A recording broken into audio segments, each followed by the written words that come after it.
be along with a collection of music classics from 5 here on RTE Radio 1. For now, over to John Murray and Joanne Cantwell for Saturday Sport. Saturday Sport on RTE Radio 1 is sponsored by Joe Duffy Group. With over 1,000 approved cars to choose from nationwide, Joe Duffy has you covered. Think used cars. Think joeduffy.ie. Saturday Sport on RTE Radio 1. Into the area, and it's headed in! David with the home run! It's his first international goal! Oh, Fortune surges forward. Fort Dublin will go after the third quarter push. Fortune's still going back on a goal!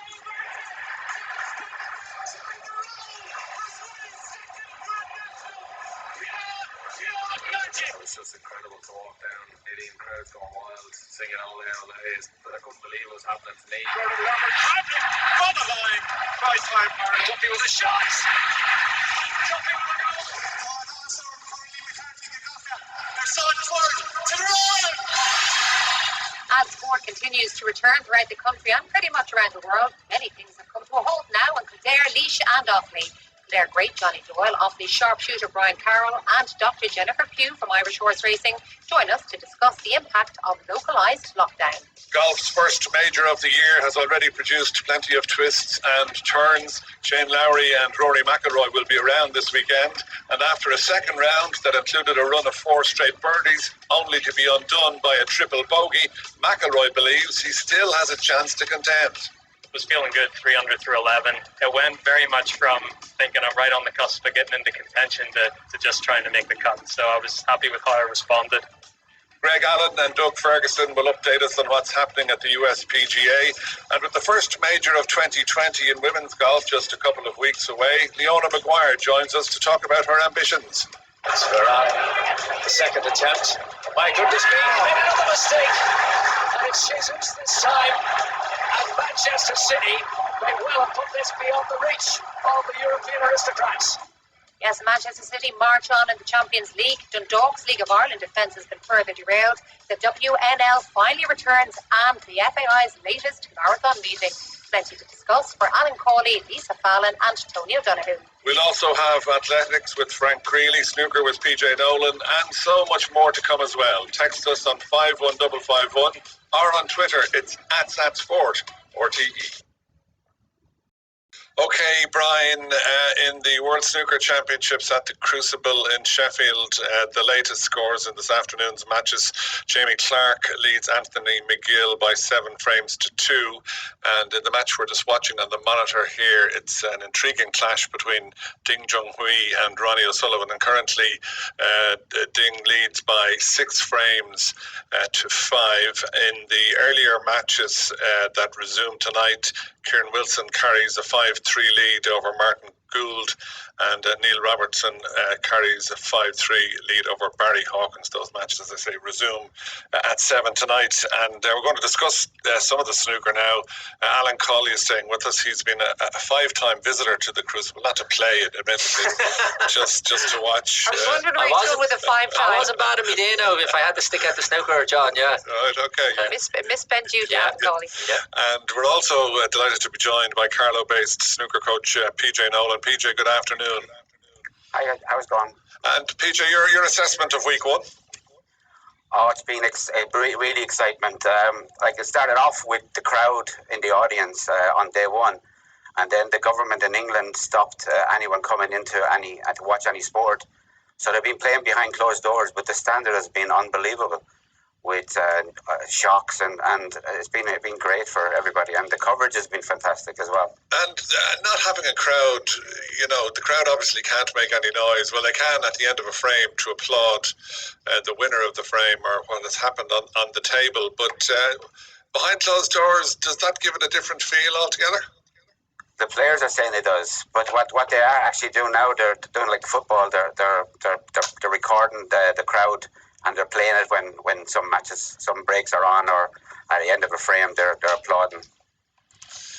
Alan Cawley, your experience of the Crucible is as a spectator, as I say. What is it about the place that draws you to it like a magnet. For anyone that will listen, John, it's absolutely unbelievable. Or for anyone that gets the opportunity to go away over to Sheffield and see the snooker, it's just incredible, the atmosphere. Like, people, I don't think the telly does it justice, and when you actually go there, it's so intimate, the venue itself. I think it only holds something like 800, 900 people, and especially when they pull the partition down in the middle, it makes it even more intimate and more tight.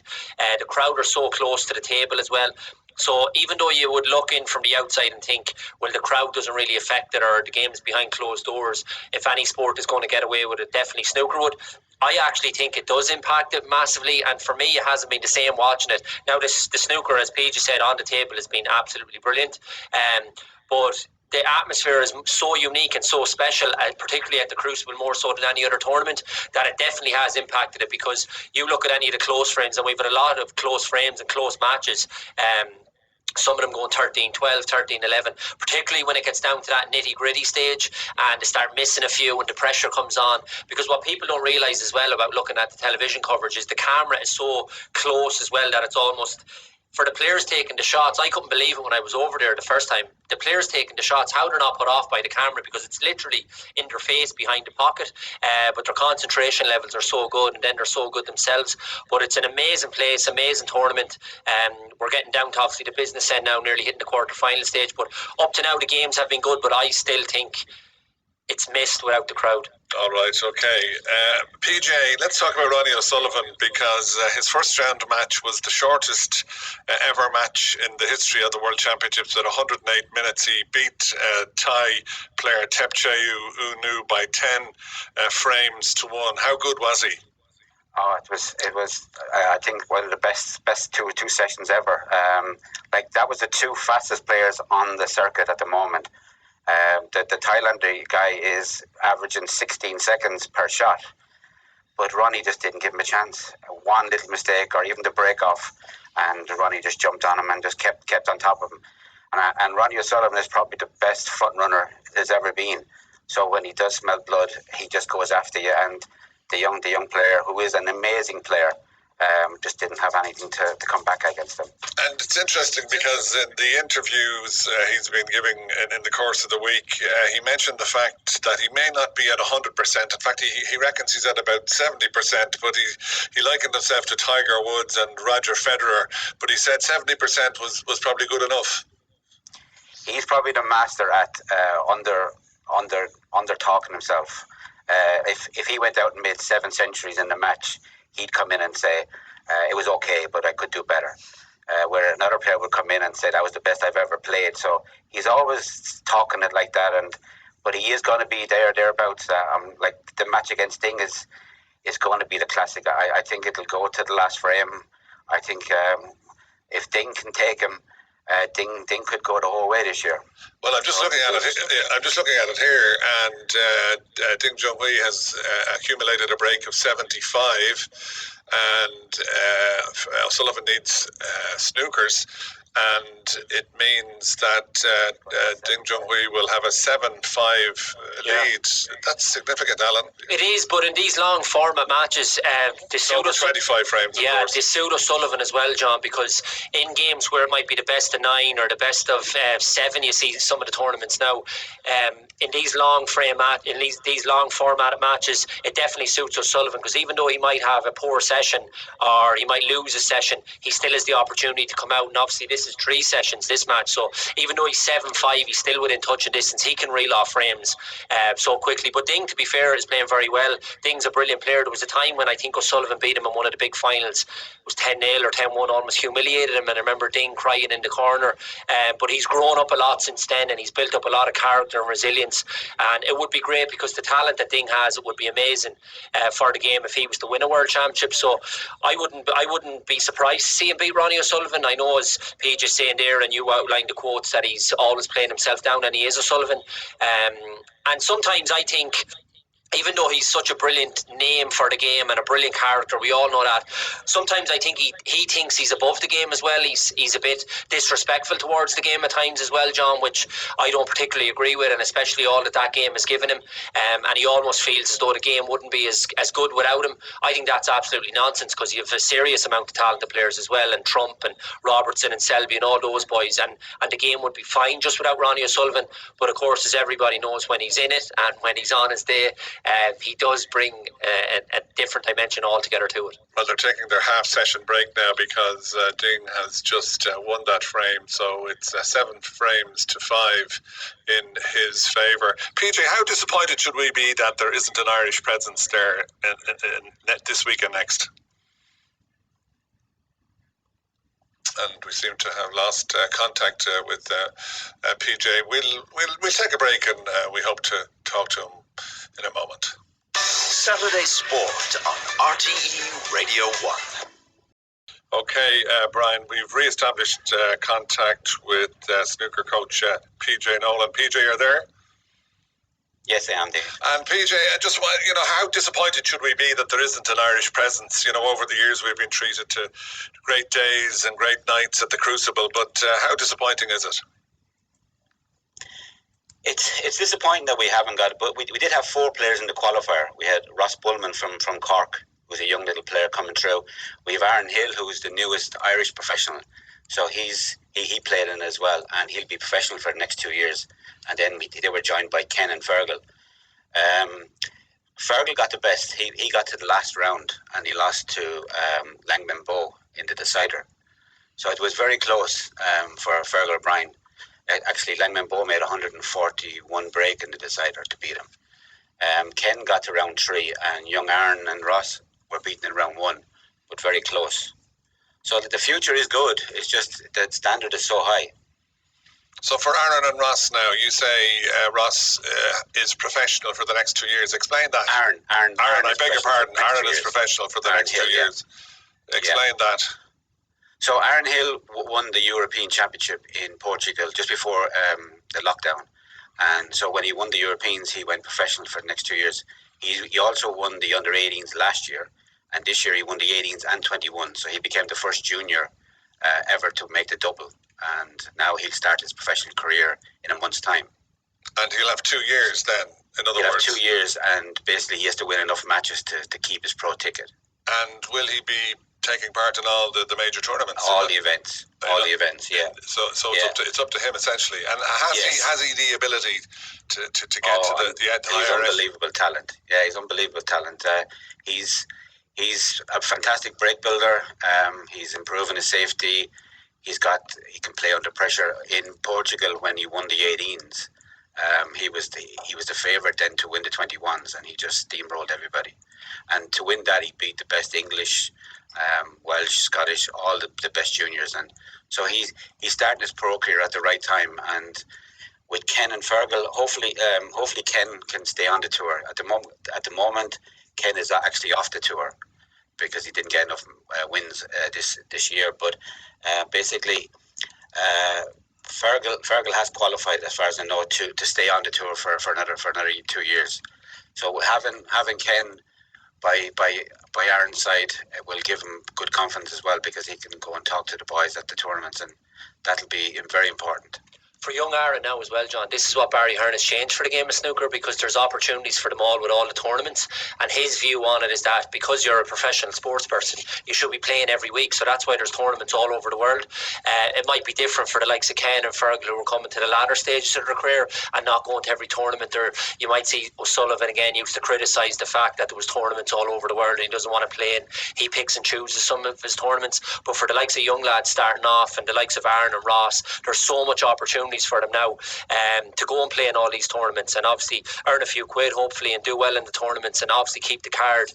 So it's a brilliant time to be starting out as a snooker player. It used to be a closed shop with only maybe 5 or 6 big tournaments, and PJ will know more about that than me even, but it used to be a closed shop for the top 16 and just the top players, and it was very hard to break through, so they'd only be invited to the tournaments. So it was very, very hard for anybody to get opportunities or anybody to get through. But since Barry Hearn has got back involved in snooker, that's what he's done now, and that's why you see see so many tournaments, and it might not be the biggest tournaments. You'll still have your 5 or 6 major tournaments that you'll see televised on the BBC or whatever, and you have your 3 big major ones, but then you'll see tournaments all over Europe, all over the world now, that Eurosport cover a lot of them. So it's a brilliant time for Aaron, and hopefully he can kick on now in his career. What about the numbers playing the game, PJ?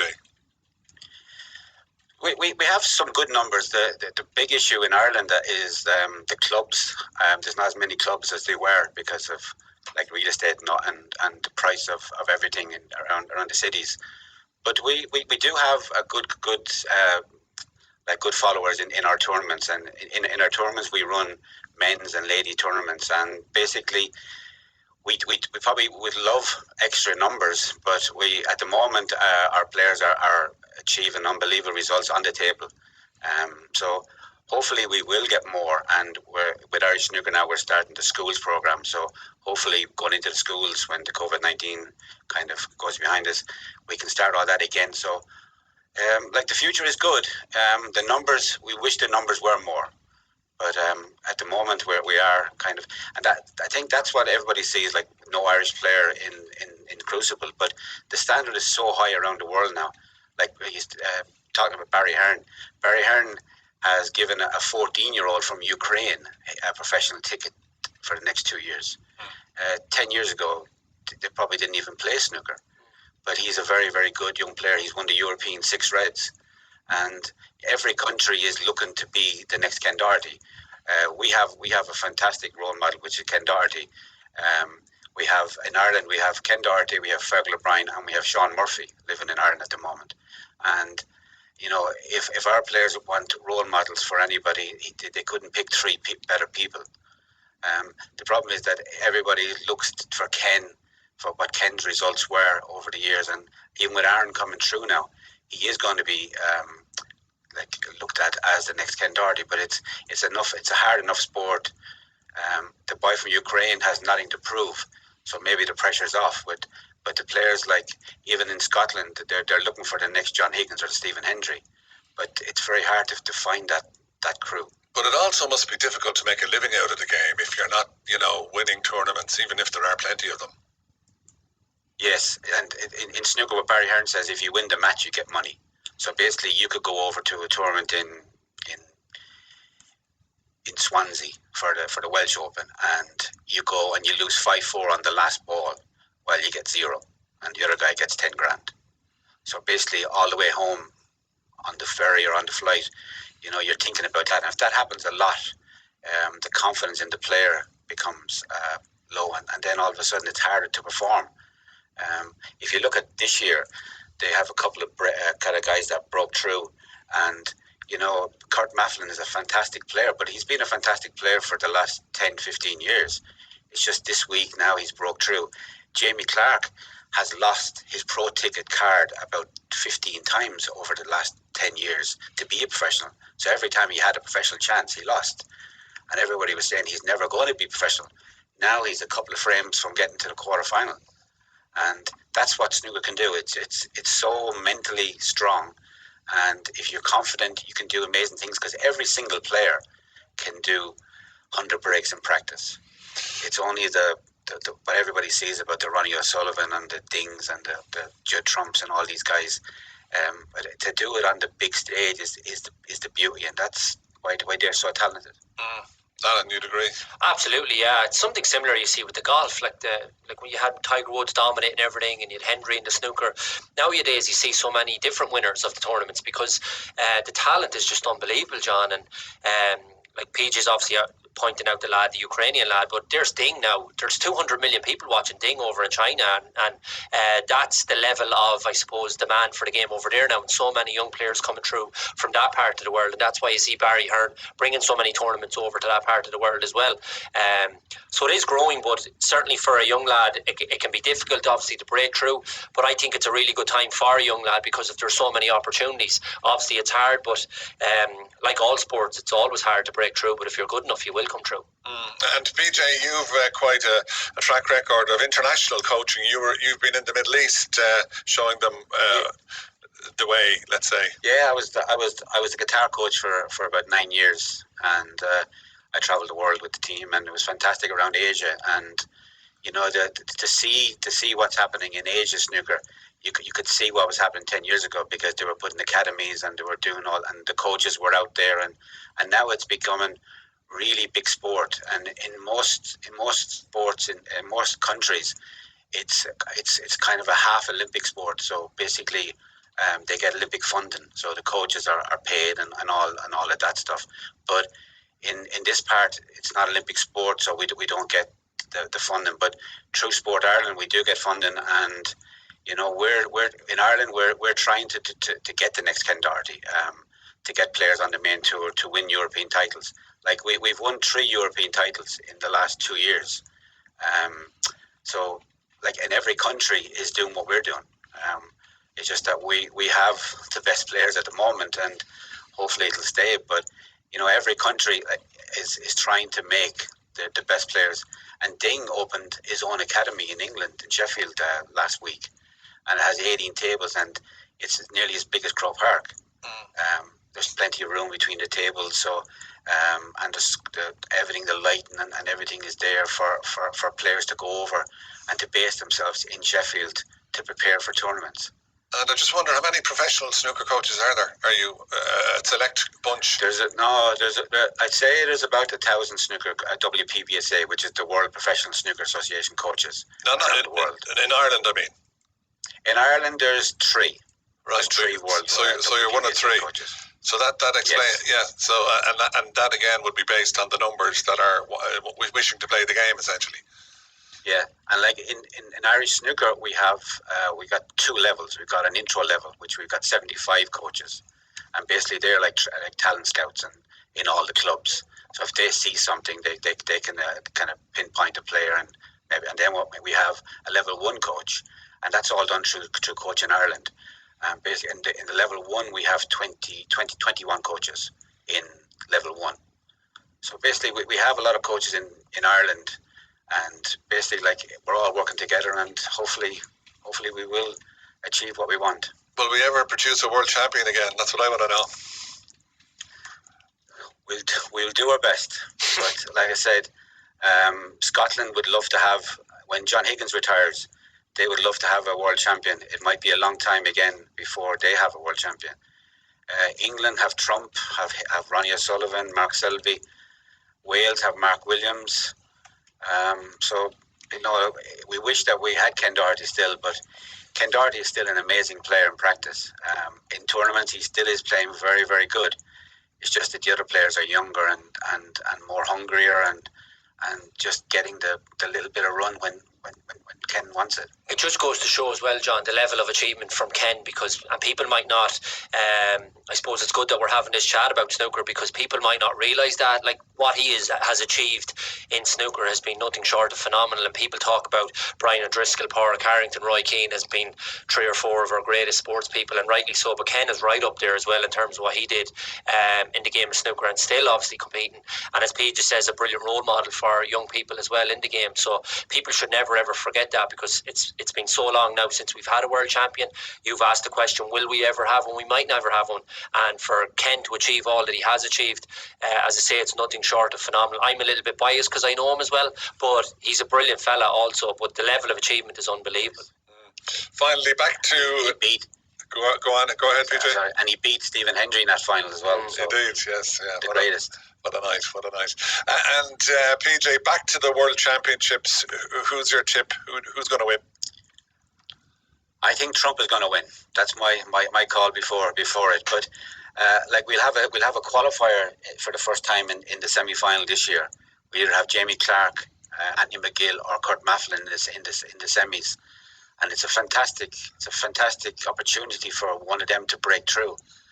I think the winner of the Ronnie O'Sullivan Ding match, I think that's going to go a long way in the tournament. I think the Neil Robinson is going to be very, very strong as well. Mark Williams is already there. He had a great win yesterday. Fantastic win over Stuart Bingham. It's on the day. They all can beat each other. It's very hard to call it, but for me, as a lover of snooker, I would love Trump to break this Crucible curse and to win it. One win for Trump this year. Trump's an unbelievable player as well, John. There's a bit of controversy there. Anthony McGill match with Jamie Clark. he's having a word with the referee, whatever happened there. So even without the crowd, there's still the drama and the controversy. We've no sound, so we don't know what it was about. But one of them disappeared. It was a black ball game, I think. It was a black ball game, and he's gone 8-2 down. That's why. Okay. But something happened, PG. I think between them, there's a bit of need. Look, Jan Verhouse is having a go at Jamie Clark now as well. Something that, because Anthony McGill followed him out of the arena as well after he potted the black. He followed him out, and McGill is certainly not happy.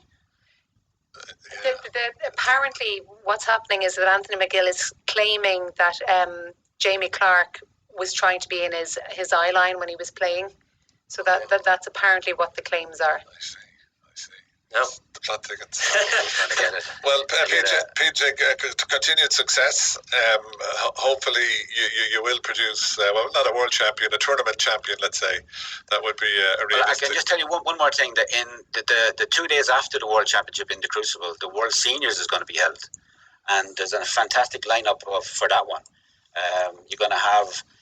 The top four seeds are Jimmy White, Stephen Hendry, Ken Doherty, and Michael Judge. So we got 2 Irish players in the top four seeds for that. And that draw is being done tomorrow afternoon in the Crucible in the mid interval. And we also have Rodney Goggins playing in it.